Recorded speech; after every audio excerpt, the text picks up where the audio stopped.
স্বাগত নিউজ 24 সন্ধ্যার সংবাদে। পুরো সংবাদের সঙ্গে রয়েছে আমরা দুজন, আমি ফারনাজ জুই এবং আমি আফরিন আনোয়ার।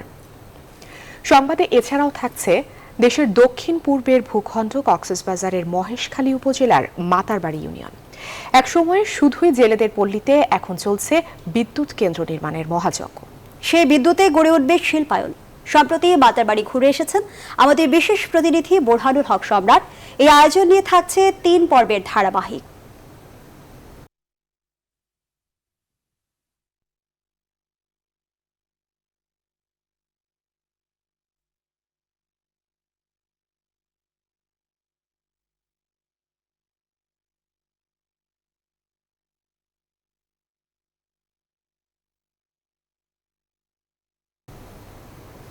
এবারে বিস্তারিত। ইভ্যালির চেয়ারম্যান নাসরিন ও সিইও রাসেলের 3 দিনের রিমান্ড মঞ্জুর করেছেন আদালত। এর আগে 1000 কোটি টাকা দেনার বিপরীতে বিভিন্ন অ্যাকাউন্টে মাত্র 30 লাখ টাকার সন্ধান পায় র্যাব। শুক্রবার দুপুরে সদর দপ্তরে আনুষ্ঠানিক ব্রিফিংয়ে র্যাব জানায়, দায় মেটাতে ব্যর্থ হলে দেউলিয়া ঘোষণার পরিকল্পনা ছিল রাসেলের। গ্রাহকদের বিপুল অঙ্কের টাকা কিভাবে ফেরত দেওয়া হবে এমন প্রশ্নের কোনো সদুত্তর দিতে পারেনি রাসেল। বিস্তারিত মৌ খন্দকারের প্রতিবেদনে। ইভেলি কিনলেই অর্থ ফেরতের অস্বাভাবিক ক্যাশব্যাক অফার দিয়ে ব্যবসা করে আসছিল বাংলাদেশি ডিজিটাল বাণিজ্যিক এই প্রতিষ্ঠান। অনুসন্ধান বলছে 1 কোটি টাকা দিয়ে ব্যবসা শুরু করেন ইভেলি রাসেল। তিনি আলিবাবা সহ বিভিন্ন চাইনিজ অনলাইন শপকেও তার ফাঁদে ফেলতে চেয়েছেন। জানা গেছে এখনও নগদ বিকাশ সহ বিভিন্ন মোবাইল ব্যাংকিং এর গ্রাহকদের প্রায় 30 কোটি টাকা আটকে আছে। ইভ্যালির সিও রাসেল ও চেয়ারম্যান নাসরিনকে গ্রেফতারের পরই নেওয়া হয় র্যাব সদর দপ্তরে। প্রাথমিক জিজ্ঞাসাবাদে পাওয়া তথ্য নিয়ে শুক্রবার দুপুরে আনুষ্ঠানিক ব্রিফিং করেন RAB legal and media wing পরিচালক। জানান, জেনে শুনেই প্রতারণামূলক ব্যবসায়িক কৌশল নেয় রাসেল। যে কোনো কোম্পানি প্রতিষ্ঠিত হওয়ার জন্য তাদের কিছু মার্কেটিং পলিসি থাকে। তিনি চেয়েছেন ইভেলিকে দক্ষিণ এশিয়াতে এক নামে সবাই চিনবে। উনি একটি মার্কেট ভ্যালু তৈরি করতে চেয়েছেন। র্যাব জানায়, প্রাথমিক তদন্তে ইভেলির 1000 কোটি টাকার দায় দেনার বিপরীতে বিভিন্ন অ্যাকাউন্টে 30 থেকে 35 লাখ টাকার সন্ধান পাওয়া গেছে। নিজের যে সম্পদ, নিজের যে বিভিন্ন গ্রাহকদের টাকা, এইটা বর্তমান অবস্থায় উনি যে লায়াবিলিটিস ফেরত দিতে পারবেন, এইটার ব্যাপারে তিনি সন্দিহান ছিলেন। রাসেল জানিয়েছে, বিদেশি কোম্পানির সাথে বিক্রি কিংবা শেয়ার বাজারে প্রবেশের পরিকল্পনা ছিল তার। আর দায় না মেটাতে পারলে কোম্পানি দেউলিয়া ঘোষণার পরিকল্পনাও ছিল তার। তিনি পরিকল্পিতভাবে এই ব্যবসা করে আসছিলেন। এই ব্যবসাটি একটি পরিবার নিয়ন্ত্রিত ব্যবসায়িক প্রতিষ্ঠান ছিল। প্রতিষ্ঠানের গঠনতন্ত্রে স্বচ্ছতা ছিল না। প্রায় 44 লাখ গ্রাহকের পাওনা পরিশোধ কিভাবে হবে, র্যাব এমন প্রশ্নের কোনো সদুত্তর পাননি রাসেলের মুখে। এদিকে শুক্রবার দুপুরে রাসেল ও তার স্ত্রী নাসরিনকে আদালতে নেওয়া হয়েছে। পরে আদালত রাসেল এবং নাসরিনের 3 দিন রিমান্ড মঞ্জুর করেছে। 3 দিনের পুলিশ রিমান্ড মঞ্জুর করেছে। এখন পুলিশ তদন্ত করছে, তদন্ত সবকিছু বেরিয়ে আসবে। ওনাদেরকে যত শীঘ্র মুক্তি দিলে যে পাওনাগুলা গ্রাহকরা পাবে সেটা দ্রুত সমন্বয় করতে সক্ষম হবে। মৌ খন্দকার, নিউজ 24, ঢাকা। অন্যদিকে যশোরের 16,000 গ্রাহকের 300 কোটি টাকা এহসান গ্রুপের পকেটে। ভুক্তভোগীদের অভিযোগ, মাসে 1,16,000 টাকা মুনাফার প্রতিশ্রুতি দিয়ে টাকা জমা নেওয়া হয়। প্রচারণা চালান বিভিন্ন মসজিদের ইমাম ও মুয়াজ্জিনরা। সাধারণ মানুষ সরল বিশ্বাসে তাদের গচ্ছিত কারি টাকা ব্যবসায় লগ্নি করে। আর লভ্যাংশ ও বিনিয়োগের টাকা ফেরত না পেয়ে দিশেহারা হয়ে পড়েছেন তারা। রিপন হোসেনের তথ্য ও চিত্রে দেখুন ডেস্ক রিপোর্ট।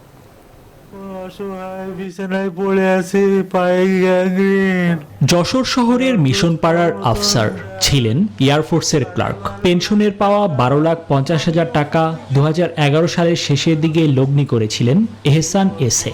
2 বছর মুনাফা পেলেও তারপরই বন্ধ হয়ে যায়। এরপর অনেক ঘুরেও লভ্যাংশ ও বিনিয়োগের টাকা আর ফেরত পাননি। এখন যে চিকিৎসা করবে সেই টাকাও নেই।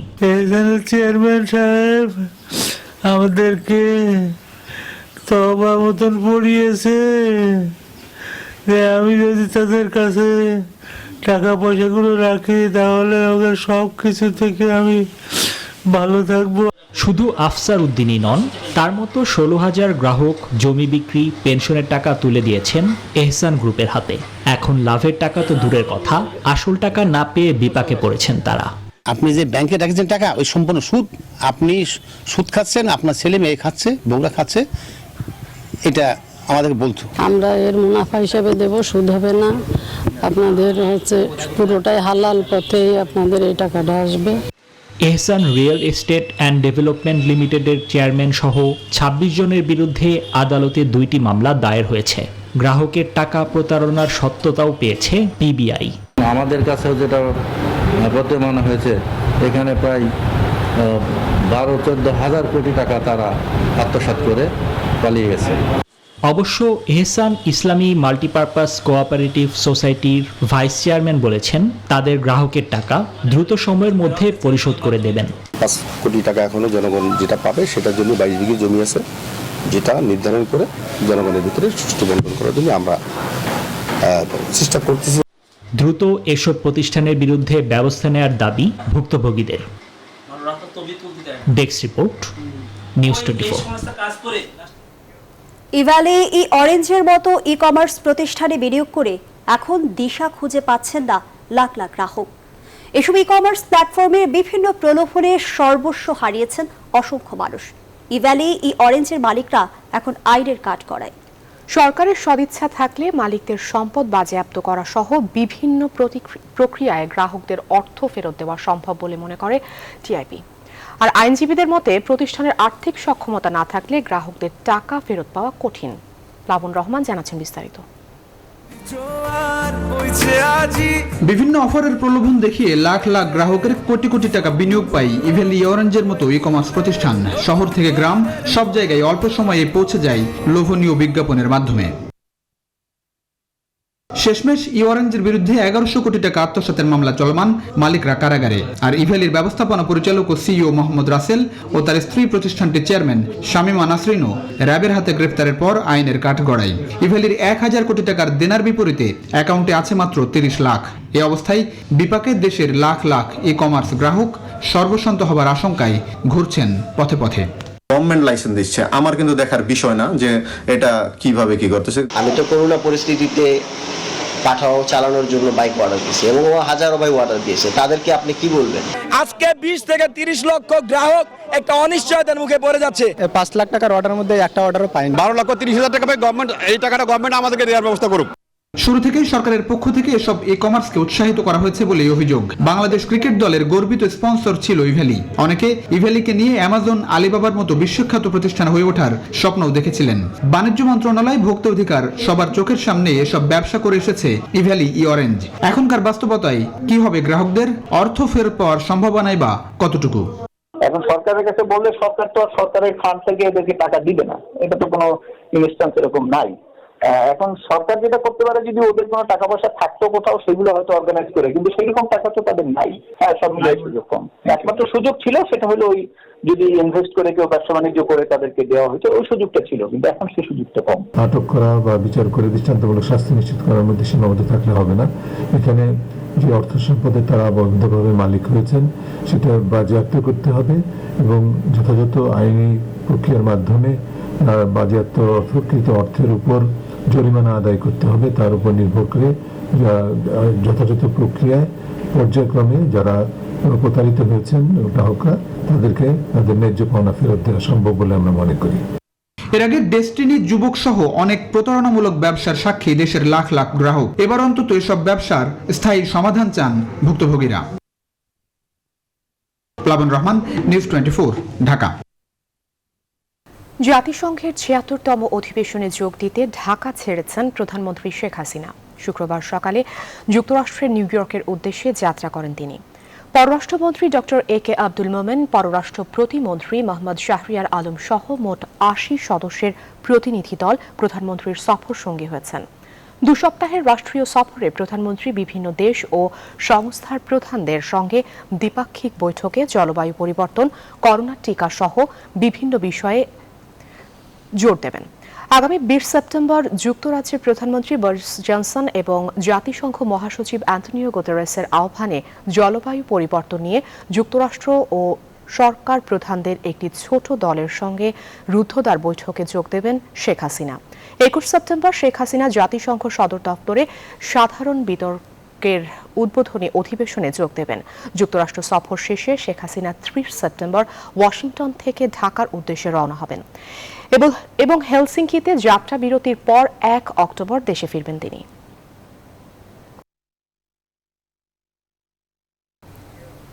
উপজেলা ইউনিয়ন পরিষদ ও পৌরসভা নির্বাচনে বিদ্রোহীদের দমনে কঠোর অবস্থানে যাচ্ছে ক্ষমতাসীন আওয়ামী লীগ। দলের পরিষ্কার নির্দেশনা, একবার বিদ্রোহী হলে জীবনে আর কখনোই নৌকার মনোনয়ন পাবেন না। একই সাথে থাকবে না দলের কোনো পদে আসার সুযোগও। নিউজ 24কে দেওয়া বিশেষ সাক্ষাৎকারে এমন কথা জানিয়েছেন দলটির কেন্দ্রীয় নেতারা। তৌফিক মাহমুদ মুন্না জানাচ্ছেন বিস্তারিত। 2009 সাল থেকে টানা 3 মেয়াদে ক্ষমতায় আওয়ামী লীগ। 3 মেয়াদে অনুষ্ঠিত হয়েছে স্থানীয় পর্যায়ের অনেক নির্বাচন। পাল্লা দিয়ে বেড়েছে বিদ্রোহী প্রার্থীর সংখ্যা। সাময়িক বহিষ্কার সহ নানা ঘোষণা আসলেও কমেনি দলের ভিতরে বিদ্রোহী প্রার্থী হওয়ার প্রবণতা। চলতি মাসের 20 তারিখ অনুষ্ঠিত হবে 161 ইউনিয়ন পরিষদ নির্বাচন। এই নির্বাচনেও বিদ্রোহী প্রার্থীদের ছড়াছড়ি। ইউনিয়নের পাশাপাশি উপজেলা আওয়ামী লীগের সভাপতি সাধারণ সম্পাদকও আছেন বিদ্রোহীদের তালিকায়। তবে অন্যবারের চেয়ে এবার দলের অবস্থান অত্যন্ত কঠিন। এই সেদিনও যে আমরা মনোনয়ন বোর্ডে বসলাম, সেখানে বেশ কিছু নমিনেশন চেয়েছে এমন ব্যক্তিরা যারা অতীতে বিদ্রোহী হয়েছিল, তাদের কাউকে আমরা আলোচনাতে আনি। দলীয় সিদ্ধান্ত অমান্য করে যারা দলীয় মনোনীত প্রার্থীর বিরুদ্ধে নির্বাচনের বিদ্রোহী প্রার্থী হিসেবে অংশ নিচ্ছে তাদের দল থেকে অব্যাহতি দেওয়া এবং তাদের বিরুদ্ধে চূড়ান্ত শাস্তি কেন দেওয়া হবে না সেই মর্মে শোকজ করা। তাদের শোকজে জব পাওয়ার পরে তার বিরুদ্ধে ব্যবস্থা নেওয়া হবে। একবার যারা বিদ্রোহী হিসেবে নাম লেখাবে তাদের আর ভবিষ্যতে গুরুত্বপূর্ণ পদ আর পাওয়ার সম্ভাবনা থাকবে না, আর কোনো নির্বাচনে তারা প্রার্থী হতে পারবে না। কমিটি গঠনের ক্ষেত্রেও দেওয়া হয়েছে নির্দেশনা, কোনো বিতর্কিত এবং অনুপ্রবেশকারী যেন কমিটিতে না থাকে সেই ব্যাপারে জিরো টলারেন্স আওয়ামী লীগ। আমাদের যে কাউন্সিলের মাধ্যমে যে কমিটি গঠন হয় বিশেষ করে গুরুত্বপূর্ণ পদগুলিতে, সেই পদে যাতে কোনো বিতর্কিত কোনো ব্যক্তি যাতে পদে না আসতে পারে সে ব্যাপারে সতর্ক থাকার জন্য আমাদের দলের যে সমস্ত ত্যাগী নেতা কর্মী আছে তাদের নবায়ন করতে হবে এবং সমাজের গ্রহণযোগ্য মানুষ যারা মানুষের কাছে গ্রহণযোগ্য মানুষ হিসেবে পরিচিত তাদের বাড়িতে গিয়ে তাদের অনুরোধ করে এবং তারা নৌকায় ভোট দেয় বঙ্গবন্ধুর আদর্শে বিশ্বাস করে তাদের বাড়িতে গিয়ে আমরা তাদের সদস্য করার জন্য বলে নির্দেশনা দিচ্ছি।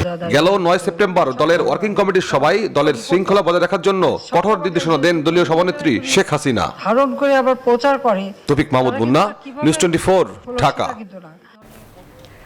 বর্তমানে শিক্ষক নিয়োগে যোগ্যতা নয় বরং তদবির প্রাধান্য পাচ্ছে, এমন অভিযোগ করেছেন আওয়ামী লীগের সাধারণ সম্পাদক ওবায়দুল কাদের।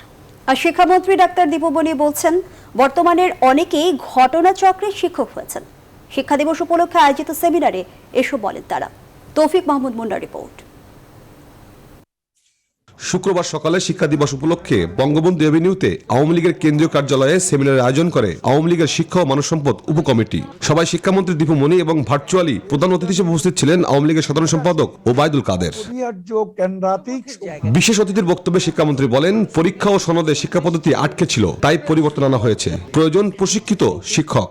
আমাদের দেশের শিক্ষকদের মধ্যে একটি বড় অংশ বর্তমানে তারা ঘটনাচক্রের শিক্ষক। অন্য কোনো পেশায় অনেকেই যেতে পারেননি, শিক্ষকতা কোনোদিন তারা চাননি। যিনি শিক্ষকতা পেশায় আসবেন তিনি তার জীবনের লক্ষ্যই হবে শিক্ষকতা পেশা। প্রধান অতিথির বক্তব্যে শিক্ষক নিয়োগ নিয়ে ক্ষোভ প্রকাশ করেন ওবায়দুল কাদের। দেশের বিশ্ববিদ্যালয়ের মান নিয়েও ক্ষোভ প্রকাশ করেন তিনি।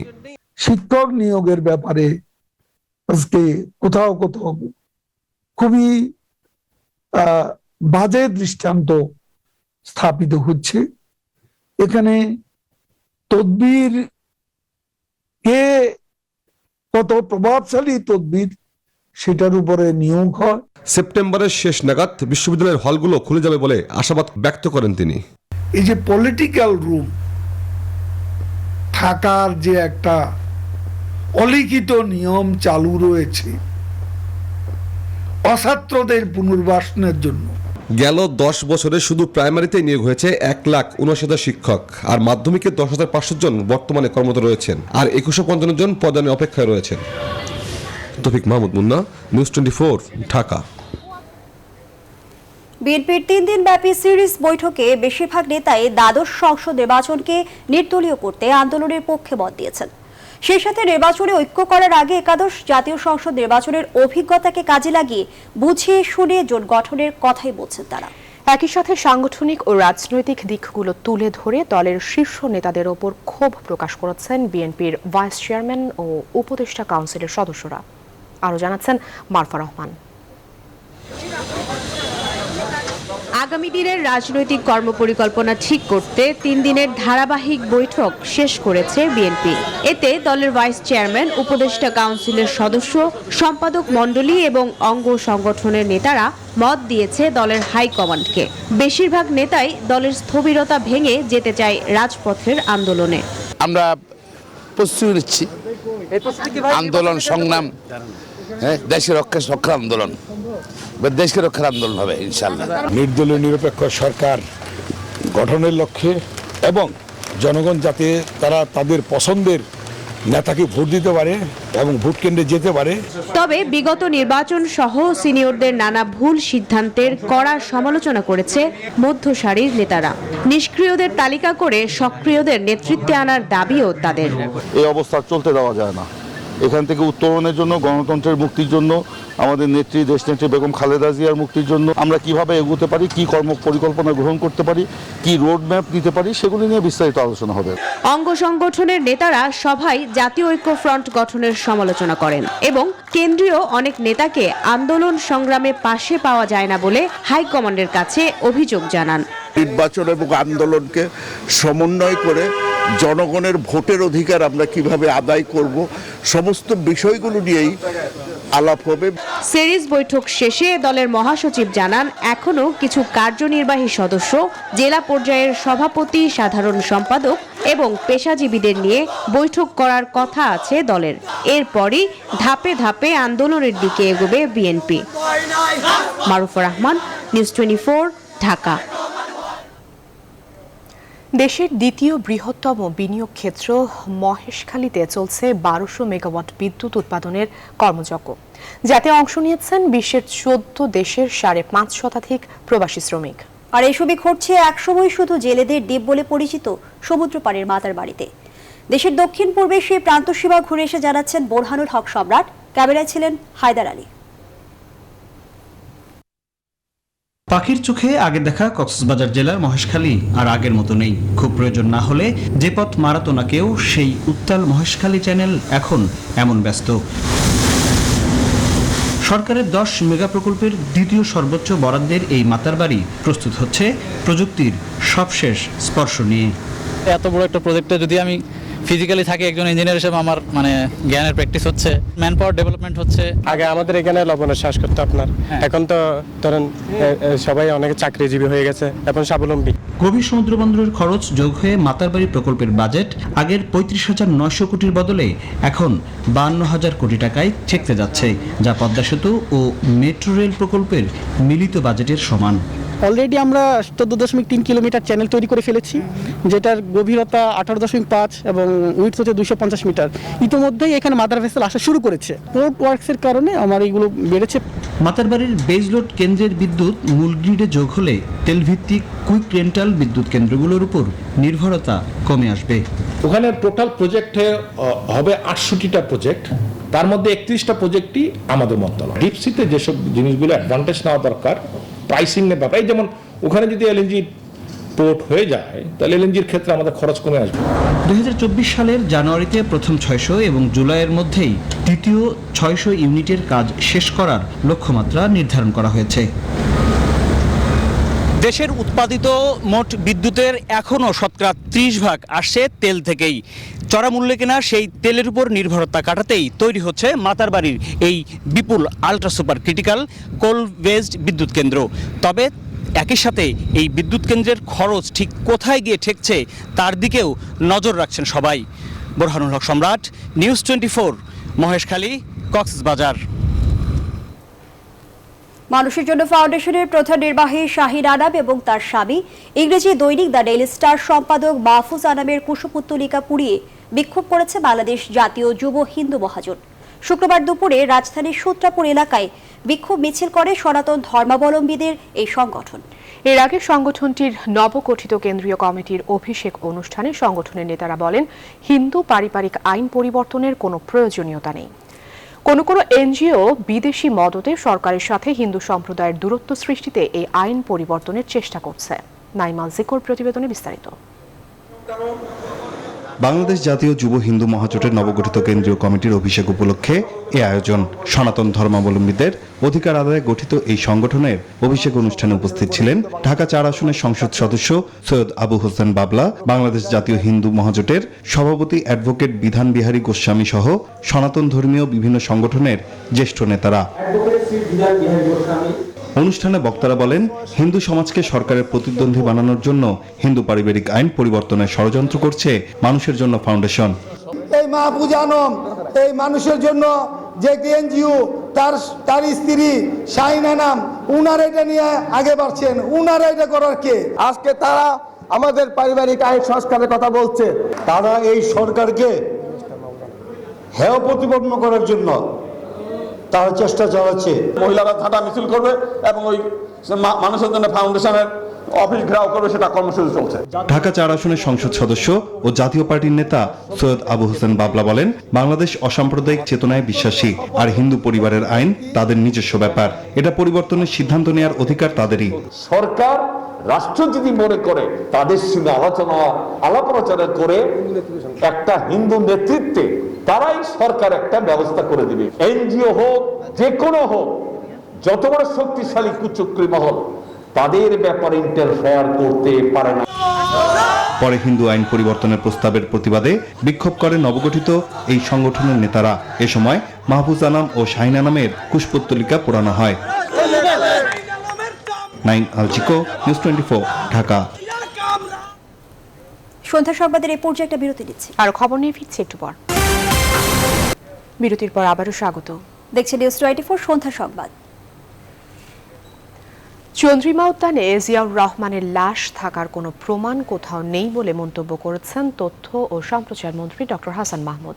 শুক্রবার নিজ বাসভবনে একথা বলেন তিনি। প্রধানমন্ত্রীর দেওয়া বক্তব্য সম্পর্কে ডক্টর হাসান মাহমুদ বলেন, প্রধানমন্ত্রী যথার্থই বলেছেন, জিয়াউর রহমানের লাশ কেউ দেখেননি। ছিল এমন কোনো তথ্য প্রমাণ ছবি কোথাও নাই। কারো লাশ না থাকা সত্ত্বেও সেখানে অন্য কারো লাশ দিয়ে আরেকজনের লাশ আরেকজনের কবর বলে বলা, সেটা যেন মানুষের সাথে প্রতারণা, একই সাথে এটি ইসলামের নিয়ম নীতি বিরুদ্ধ। এবার করোনা আপডেট। দেশে 24 ঘন্টায় করোনা আক্রান্ত হয়ে আরও 38 জনের মৃত্যু হয়েছে। এ নিয়ে মোট মৃতের সংখ্যা দাঁড়িয়েছে 27,147 জনে। নতুন করে করোনা শনাক্ত হয়েছে 1,907 জন। মোট শনাক্ত রোগীর সংখ্যা 15,40,110 জন। শুক্রবার বিকেলে স্বাস্থ্য অধিদপ্তরের প্রেস বিজ্ঞপ্তিতে এ তথ্য জানানো হয়। 24 ঘন্টায় করোনা থেকে সুস্থ হয়েছেন 2,919 জন। এ পর্যন্ত মোট সুস্থ হয়েছেন 14,97,009 জন। 24 ঘন্টায় 29,756টি নমুনা পরীক্ষার বিপরীতে রোগী শনাক্তের হার 6.41%।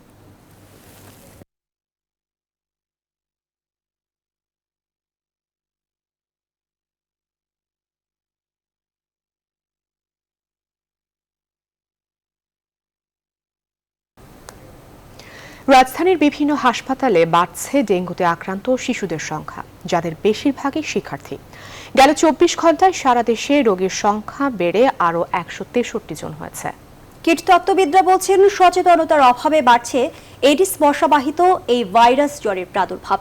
আর চিকিৎসকদের ভাষ্যে এ রোগ প্রতিকারের চেয়ে প্রতিরোধ করাটা বেশি জরুরি। বিস্তারিত জানাচ্ছেন সুকন্যা আবির।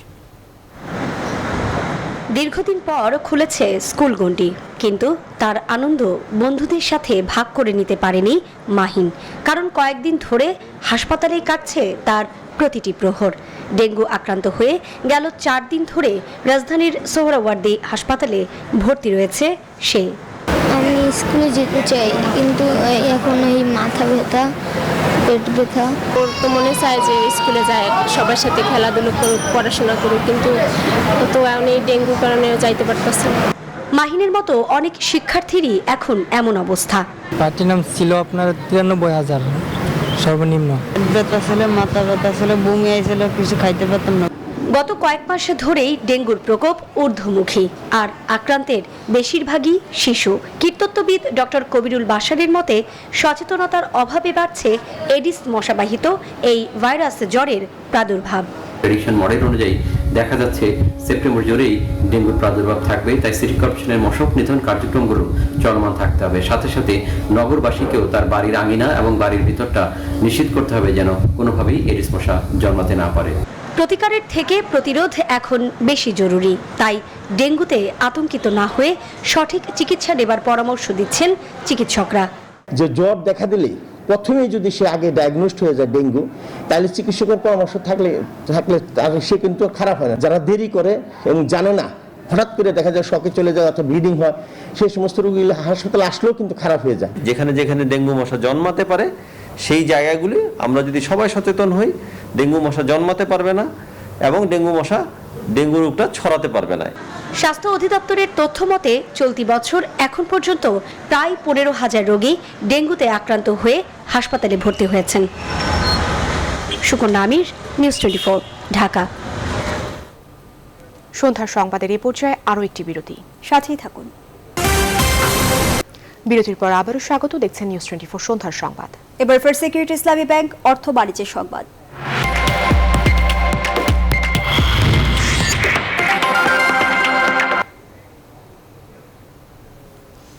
বছর ব্যবধানে দ্বিগুণ হয়েছে পুঁজিবাজারে লেনদেন। বাজার মূলধনও প্রায় 1.5 গুণ বেড়ে দাঁড়িয়েছে 6.5 লাখ কোটিতে।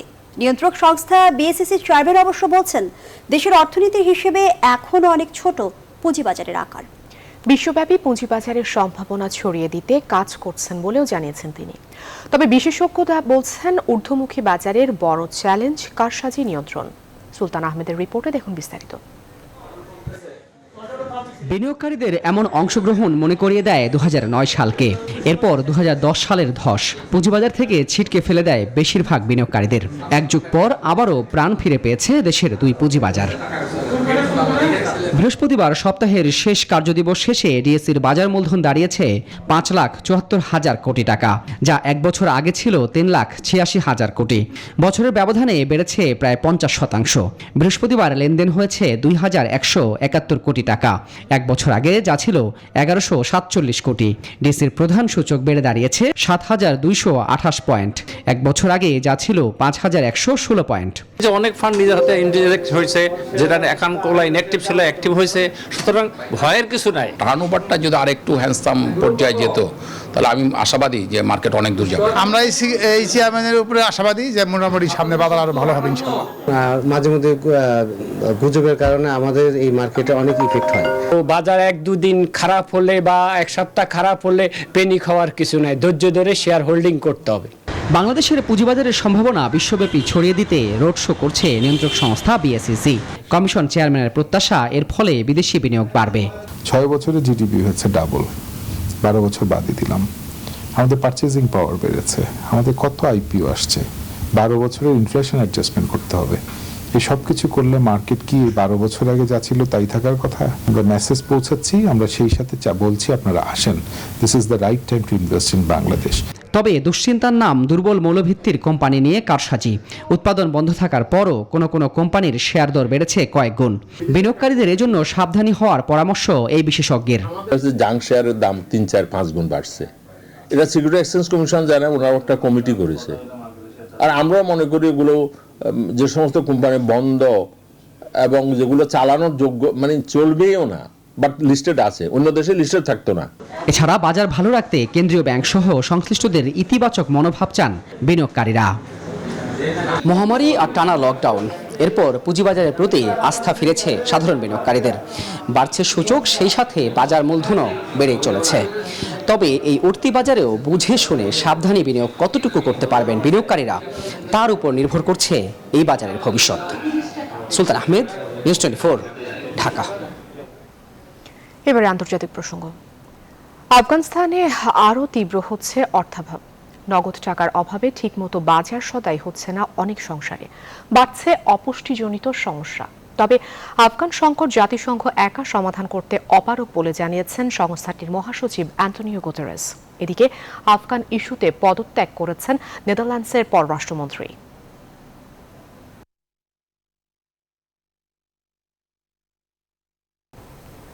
সংবাদের এই পর্যায়ে আরও একটা বিরতি নিচ্ছে, আরও খবর নিয়ে ফিরছে একটু পর।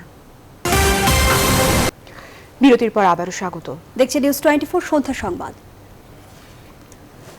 জাতীয় দলের বাজে পারফরমেন্সের কারণে আগামী 2 মাসের জন্য অব্যাহতি দেওয়া হয়েছে দলের প্রধান কোচ জেমি ডেকে। বিকেলে বাংলাদেশ ফুটবল ফেডারেশনের ন্যাশনাল টিমস কমিটির সভায় এই সিদ্ধান্ত হয়েছে।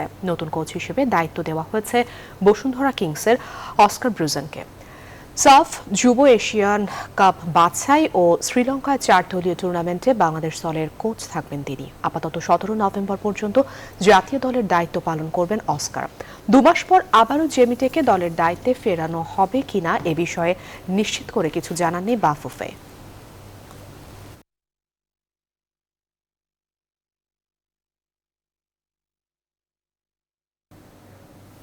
সিলেটে বাংলাদেশ অনূর্ধ্ব-19 দলের বিপক্ষে হোয়াইট ওয়াশ হারালো আফগানিস্তান অনূর্ধ্ব-19 দল।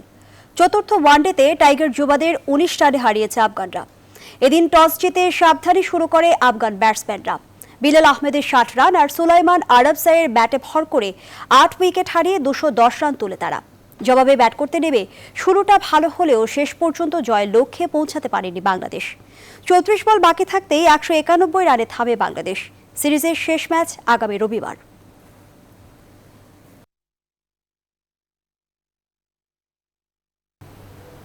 শেষ করছি নিউজ 24 সন্ধ্যার সংবাদ। আরো খবর ও বিশ্লেষণ জানতে ভিজিট করুন www.news24bd.tv। ধন্যবাদ সবাই।